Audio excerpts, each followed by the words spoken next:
Hello， 大家好，又到了1年1度的开箱环节。其实我收到这个 Hobonichi 的包裹已经有1周了，但是那一周真的是太忙了，所以一直都没有机会开箱。今天呢，终于有时间坐下来，好好的来开一个箱。我也特别激动，我特别想知道我的货都长什么样。不多说，就现在开始吧。这个包裹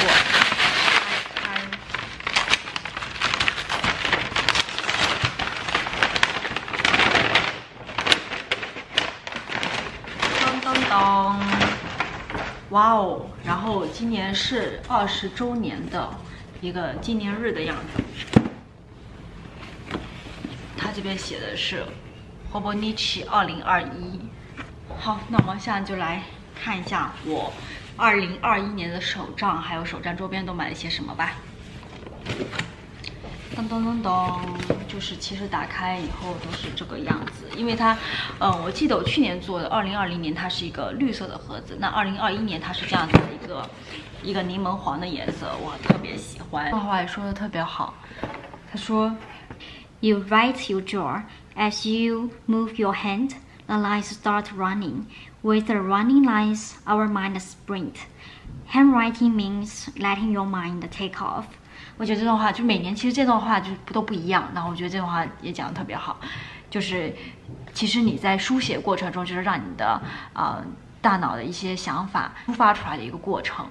打开以后，对，然后打开以后是这样的，那我就拿到什么说什么吧。因为我打算2021年还是继续做那个 Wix 手账，所以我买的基本就是 Wix 以及配套的一些周边。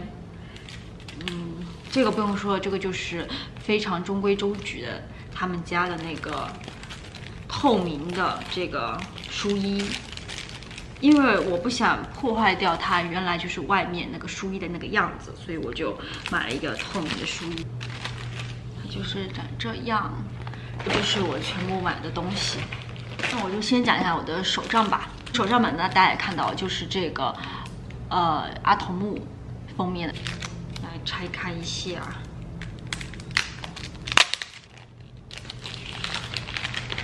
就是长这样哦。它是那种光滑的表面，跟我之前想的不太一样。我给大家看一下我2020年这个书衣的样子，就是之前的那个东京塔嘛。然后大家都知道东京塔的它那个其实是那种缎面的材质，然后它这个就完全就是这个光面的。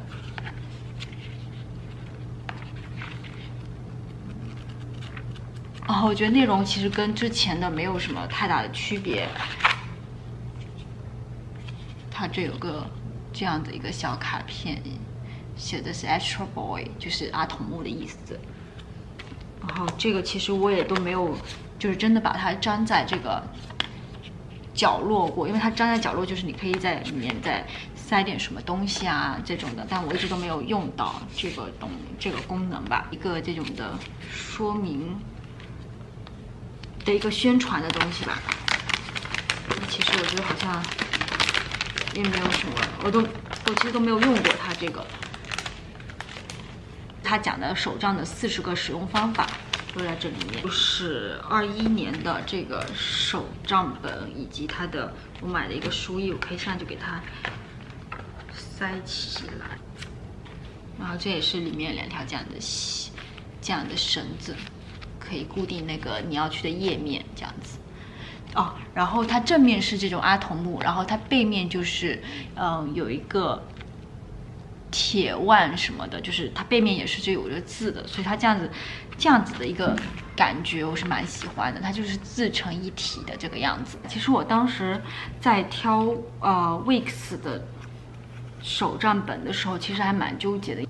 这次 Wix 出来的确实没有说特别好看的封面吧。这次 Wix 想做的可能更多就是说，一个怀旧的小时候看的动漫，比如说像阿童木啊，还有樱桃小丸子，还有什么机器猫，这些都是一些比较怀旧的一些主题概念吧。但我觉得真的我就挑不到一个就特别说让我特别喜欢的一个。就是一个比较传统意义上的一个美的图案吧，但我觉得阿童木这个人物形象是我喜欢的，所以后来我就选了这一款手账。但它就这种就是纸壳的手账的话，就很容易就有折痕，所以还是要小心一点。Hobonichi 的这个特点呢是一个黑色的，其实应该是一个墨蓝色的一个笔，大家看一下，是一个这样墨蓝色的，我觉得还蛮好看的。我一开始以为是黑色的，我觉得这个颜色更高级一点。现在看一下我的手账周边都买了一些什么，买个这种本子，我觉得特别可爱。然后它这个是苹果，这个是像叶子一样的，打开看一下。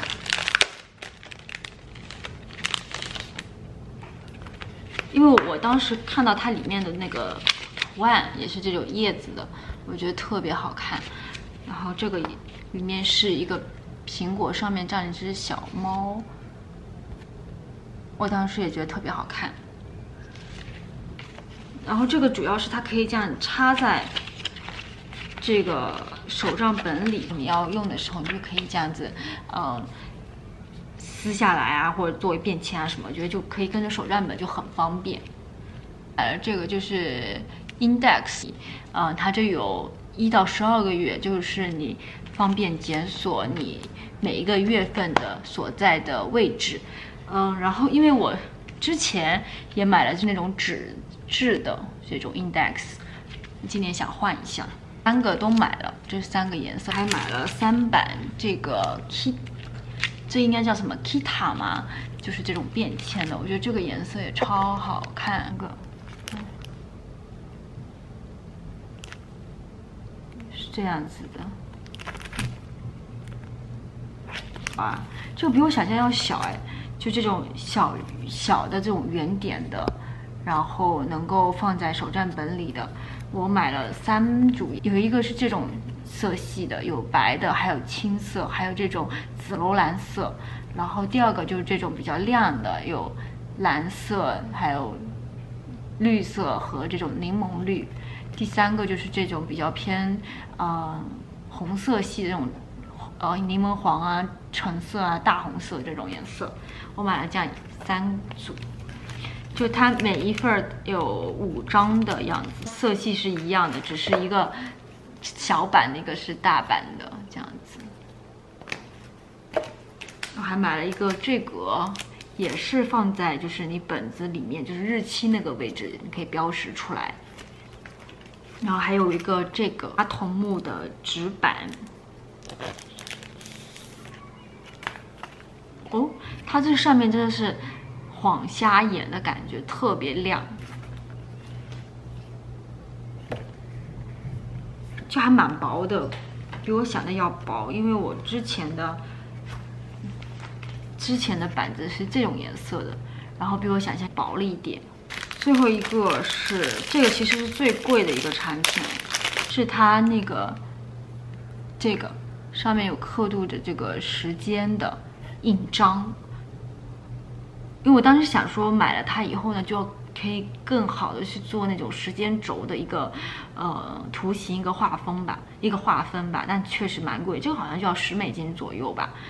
但他当时我看库存，他说只剩最后一个，我想说哦，那我必须拿下它。就有的时候他每次给你这种暗示，你就想说哦，我一定要买它。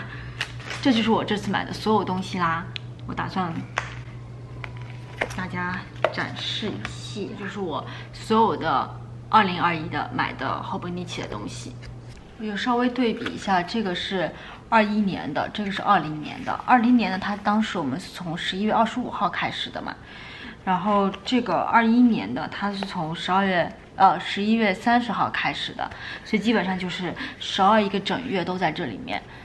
因为今年时间过得真的太快了，一下子就马上2020年就要过去了。其实当时我买这本2020年的东京塔的手账的初衷呢，就是觉得说2020年我想着要有机会去日本，因为疫情的关系，今年就无法成行。所以还是觉得有点小遗憾吧，就希望今年2020能够顺利过去吧，然后明年希望能够去趟日本哈。那这就是今天我手账所有内容啦，大家下期再见，拜拜。